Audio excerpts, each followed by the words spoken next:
पिला माने केमिति अछ मु तमर गीता मैम कहूची आज आमे +3 पॉलिटिकल साइंस कोर पेपर रो आज गोटे आमे क्वेश्चन करिबा हैला तमर चैप्टर जो अछि इंट्रोड्यूसिंग पॉलिटिकल थ्योरी तापर आमे गोटे क्वेश्चन करिबा ता क्वेश्चन टा कोन ना लिबरलिज्म ऊपर अछि हैला तमे आज मु तुमको इंट्रोडक्शन एवं मीनिंग ऊपर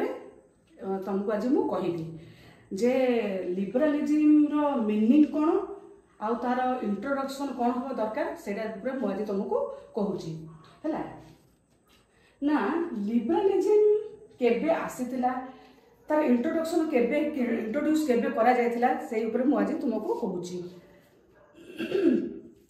1939 मसीह प्रथमे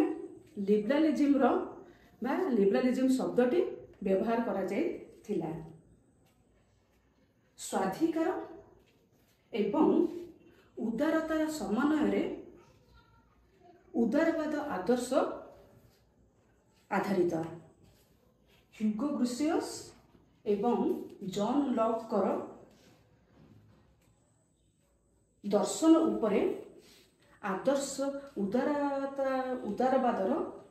आदर्श रो सेतरे कोन ना प्रतिपादित हेतिला बा से ता ऊपर लेखा जायता ता से मन सेतरे लेखि दर्शाई थिले जेते बळे राष्ट्र अखंड क्षमतार अधिकारी होई जनसाधारण को शोषण करुथाए एवं धर्म नारे धर्मगुरु माने जनसाधारण को निजर आधिपत्य स्वीकार करिबा पई प्रचेष्टा करुथांती बा चेष्टा करुथांती एवं समाज रे परंपरा और एकछत्रवाद तांडव लीला प्रकाशित हेउथाए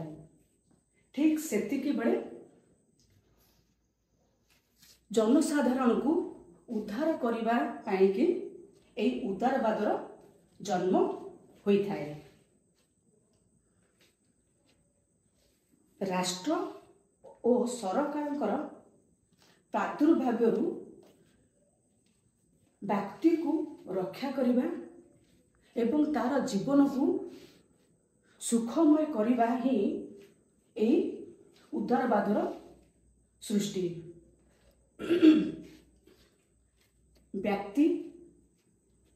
व्यक्तित्वर विकास पाई कि जो सबू पारिपार्श्विक अवस्था बा उपादान आवश्यक एई उदारवादर लक्ष्य होची सेई पारिपार्श्विक अवस्था को प्रतिष्ठा करिबा आमे पे जानिबे तार इंट्रोडक्शन विषय रे एबे आमे जिबा ना कोन जे तार मीनिंग कोन एई मीनिंग ऊपर काहार कोन मत रहिछि आमे एबे वर्तमान गोटे गोटे करी सब आलोचना करिबा प्रथमे कोन ना ब्रिटानिका ज्ञानमंडल बा एनसाइक्लोपीडिया ऑफ ब्रिटानिका से कोन कहिछि जे लिबरलिज्म कोन से कोन कहिछि तारा से कोन कहिछि ना सरकारंकर नीति निर्धारण और कार्य पद्धति रे व्यक्ति को स्वाधीनता प्रदान समाज संगठनकारी नीतिर एवं व्यक्ति और समाजर जीवन यापन प्रणाली स्वतंत्र प्रदान करने चिंताधारा को कौन कहा जाए ना उदारवाद कहा जाए तापर अमेरिकन ज्ञानमंडल कौन कही ना अमेरिकन एनसाइक्लोपीडिया कौन कही से माने एई लिबरलिज्म पर तार कौन मतामत अच्छी ना से कही कौन ना अनुष्ठान द्वारा व्यक्तिगत स्वाधिकार प्रतिष्ठित करुथिबा चिंताधारा को उदारवाद कहा जाए तापर आमे जेबा कोन ना डेविड एवं गुड कौन कहिसंती उदारवाद ऊपर तांकर मतामत कौन रही अछि से कौन कहिसंती ना उदारवाद हेउची आधुनिक राजनैतिक अनुष्ठान गुड़िकरे कार्यकारी हेउथिबा गणतंत्र और अर्थनैतिक अनुष्ठान को रूपायित करुवा पुंजीवाद को कौन कह जाए ना उदारवाद कह जाए थाए। तापर आम जा कौन ना जॉन स्टुआर्ट मिल कौन कहते जे जॉन स्टुआर्ट मिल मतामत कौन रही अछि उदारवाद उपरे ताहा आमे एबे आलोचना करिबा। से कौन कहते ना सामाजिक अधिकार, मुक्त अर्थनीति, मुक्त वाणिज्य, बाक और भाव अभिव्यक्तर स्वाधीनता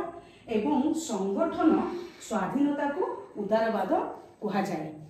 तापर आमे जिबा जे जी साटोरी से कौन कहते से कहते ना व्यक्तिर अधिकार, न्यायिक प्रतिपोषण एवं सांविधानिक राष्ट्रर सिद्धांत और कार्यकारिता को उदारवाद कहते। स्थूल अर्थ रे कहिबाकू गले व्यक्तिर स्वाधीनता, गणतांत्रिक अनुष्ठान एवं मुक्त अर्थनीति को उदारवाद कहा जाए। उदारवाद गोटे एमिति अनुष्ठान बा एमिति जिनस जो थे कि अर्थनीति रे बहुत जनमंगलकारी कार्यकलाप परिलक्षित होता है बा जनमंगलकारी कार्यकलाप करा जाए थाए। सेगुड़िक है जनमंगलकारिता बा जहाँ को वेलफेयरलिज्म बोली कि कहा जाए। तो से जनमंगलकारिता कौन कौन से माने आम उदारवाद अर्थनीति क्षेत्र में कौन मंगलकारी कार्यक्रम करा जाए सेगुड़िक है ना प्रत्येक व्यक्ति सर्वनिम्न जीवन धारण व्यवस्था।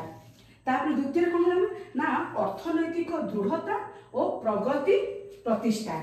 आ तीन है कौन ना बेकारी दूरीकरण पाई संकल्प। सेति पई कि कहा जायछि ना कौन ना जनमंगलकारितार सृष्टि क्योंठू होइछि ना एई उदारवादरू उदारवाद गर्भरू जनमंगलकारितार आविर्भाव होइछि। सेति पई कि उदारवाद रे अर्थनैतिक क्षेत्र रे प्रगति करा जायछि। से जनमंगलकारी कार्यक्रम द्वारा व्यक्तिर बहु प्रगति एवं तांको जीवन को सुंदर सुखमय करा जायछि। हैला पिला माने एथरक मु रहूचे हैला एथरक एकु तमे भल भाबरे गोटे गोटे करके पढिबो मने रखिबो एवं मीनिंग गुडा को भल भाबरे तमे लिखिबो हैला। मु रहूचे तुमको मोर बहुत बहुत ब्लेसिंग।